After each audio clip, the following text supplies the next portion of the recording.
Leading your first meeting can be terrifying, but it doesn't have to feel that way. In 10 minutes, I'll walk you through the strategies that I actually use so that you can knock your next meeting right out of the park.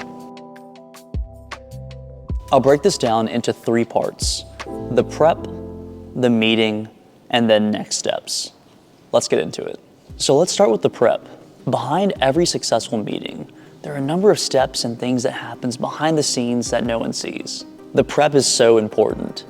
Think back to your time in school, when you were studying and putting in that work just for that exam day. I remember there's a biochem test that I had, and it was for 1/3 of my grade. And you already know, I spent weeks ahead of time prepping, studying, doing as many practice questions, and really trying to make sure that on that one special day, I felt as good as I possibly could. In a very similar way, when it comes to meetings, there's actually a lot of work that happens behind the scenes to make sure that it's successful.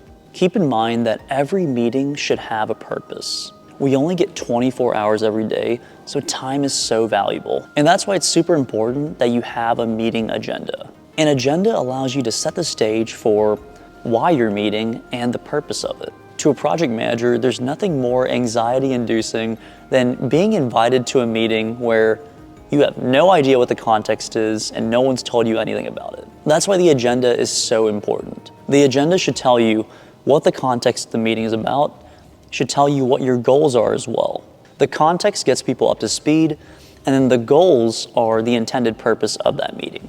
Within that checklist of goals, you should always prioritize and start with the most important topics to make sure you have enough time for those. Once you define your goals, think about the right stakeholders or the right people who need to get involved. As a general guideline, when I'm thinking about who to invite to a meeting, there's 2 typical questions that I ask. Number 1 is, who needs to be involved in that discussion?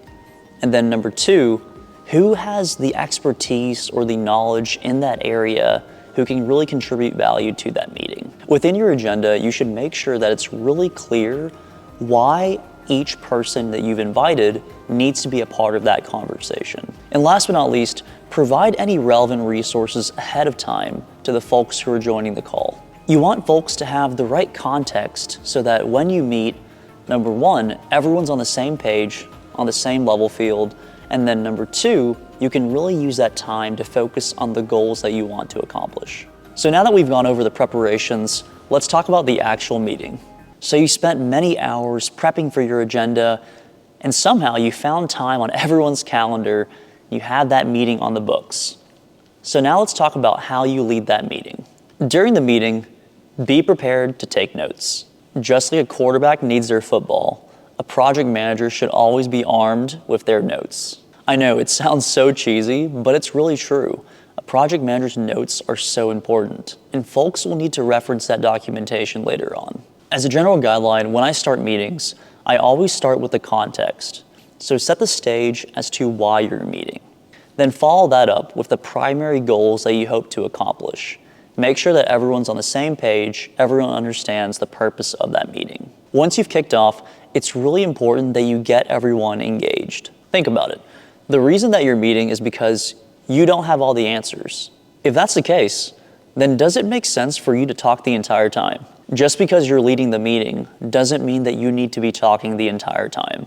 Set the stage so that others can freely discuss and offer their thoughts. Come prepared with questions and come prepared to engage your audience. Plan for the unexpected. No matter how much preparation you put into a meeting, people get off track. Those simple decisions that you thought you guys would be able to quickly knock out, those can turn into really complex conversations. As the project manager, you're ultimately the captain of the ship. All the folks in the meeting, they're your passengers.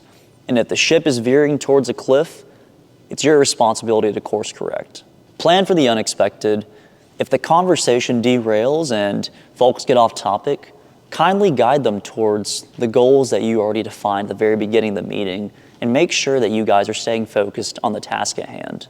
The goal is by the end of the meeting, all those agenda items and those key topics that you wanted to discuss, that you wanted to confirm decision points on, you should feel really good about the progress that you've made.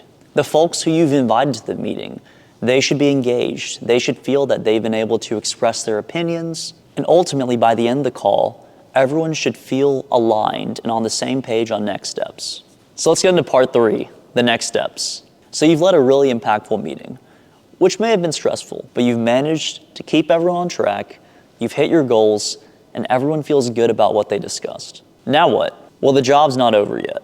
One of the most critical parts of a meeting is actually what happens right after the meeting ends. I know the last thing you want to do after leading a meeting is to do more work, but stick with me here. After you've finished a meeting, the follow-up is so important. The follow-up is where you recap what you talked about and all the important decisions or discussion points that were made. Sending a follow-up email or notification, it does a number of really impactful things. Number 1, it makes sure that if folks weren't able to join your call, they can get caught up. Number 2, it ensures that there's an audit trail and there's documentation. There's a history of what was talked about and when.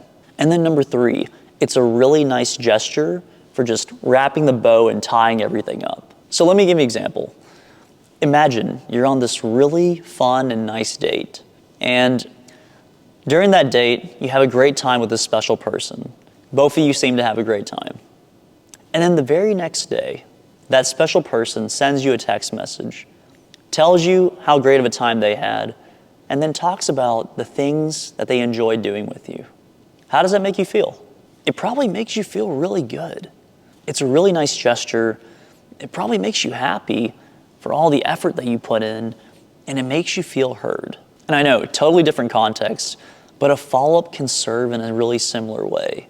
It makes sure that anyone who was involved in that conversation, they feel that their opinions were heard, that everyone feels good and aligned on next steps, and overall, it's a great way to summarize and to tie up some difficult conversations at times that were held. And while a follow-up can seem like a lot of work, the good news is you've already done most of the hard work already.